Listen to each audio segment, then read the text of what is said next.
Dwight, Ryan, thank you guys for joining us. Thank you for giving us time to interview you guys. Thanks for coming. Yeah, good to see you. I got a couple questions. Is that okay? Two. Let's do it. 2 questions. Oh, you said couple. You set yourself up. All right, here we go. Are you finally excited to have this reveal in person for everyone to see? Oh, yeah, 100%. It's like, we love this thing. We've been looking at it for a couple of months. But to get it out here in public where the fans can come and see this thing in person, I think it makes a huge difference, because pictures are great, but when you can actually walk around this thing and experience it, I think it so far, all the responses to actually seeing this have been incredibly positive this weekend.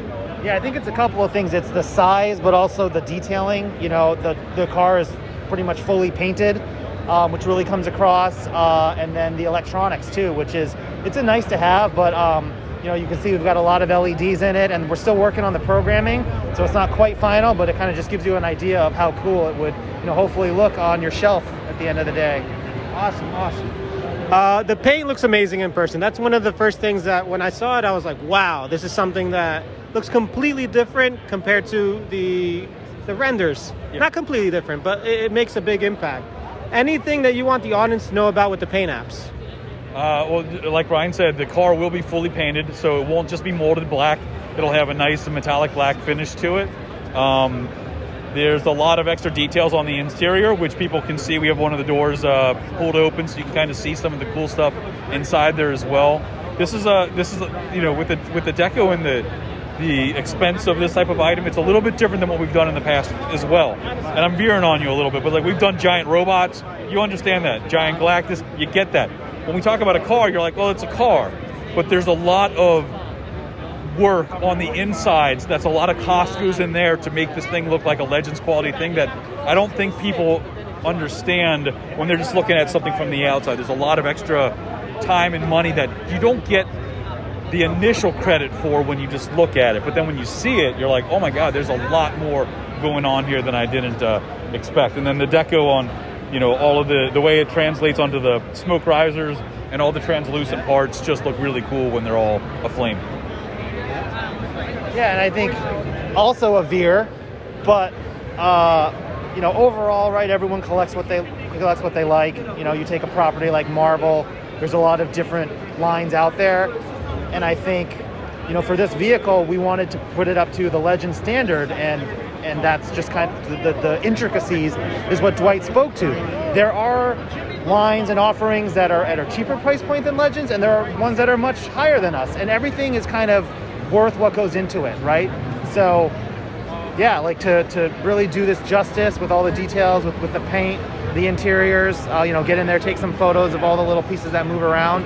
That's just kind of what it needed to be, and we didn't want to do it not up to the Legends quality from whatever we've established that Legends stands for. You know? Awesome, thank you guys. You guys had like the next questions you guys already answered while you guys were giving those answers. Now the wheels, a lot of people were asking about the wheels. How do they move? How are do the flame effects move with them? Can they move with the flame effects? Okay, there is a LED powered inner rim that does not come off of the car. So it has the 3 LEDs in each tire rim, but the flame can be removed, and then the translucent orange tire can come off, and then the street legal rim and tire is one. It's not one piece, but it's assembled as one piece. The tires themselves are like a vinyl, so they have that rubbery kind of tactile grip that you would want. And then you can swap off the fire, the translucent, and then slap on the street and vice versa. They just pop on and off of the inner LED kind of rim.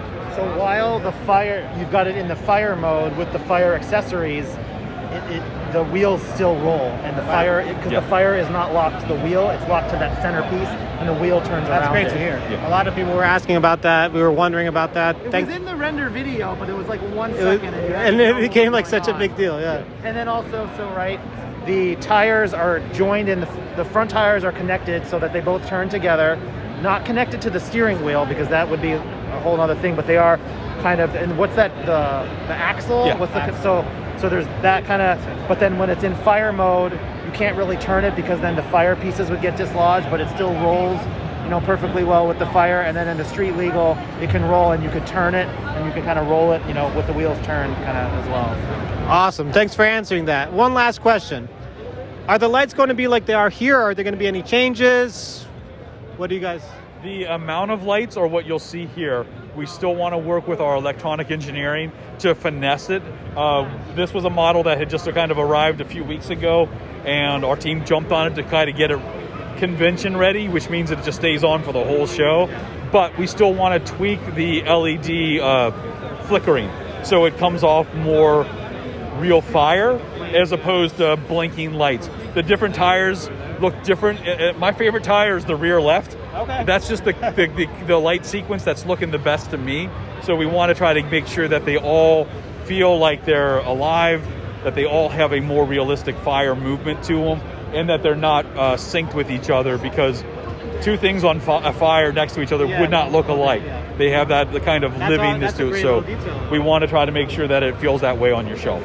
One thing too, I remembered looking at this, right? And it wasn't in our video, but it was in all the photos. This model is accurate in terms of when you're in street mode, the tailpipes and the grille are the correct color. They're not orange. So that really just speaks to the street mode having a lot of uses for all different types of characters that would just drive around a normal looking car. Yeah. So in our launch video, we had an earlier model that had a grille that was like molded in orange, which we thought didn't really look right when it was in street mode. So Dwight and the team really are thinking through all of these types of details so that it's perfect in either setup. Yeah. Well, guys, Dwight, Ryan, thank you so much for letting us ask you these questions. I'm sure a lot of people are going to be happy knowing that this is out here. I know there's a lot of positive experiences and reviews here, and I, for one, am super impressed by it.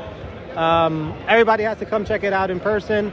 It's an amazing piece. Thank you guys so much. Our pleasure. Thank you. Toy Amigos. Toy Amigos.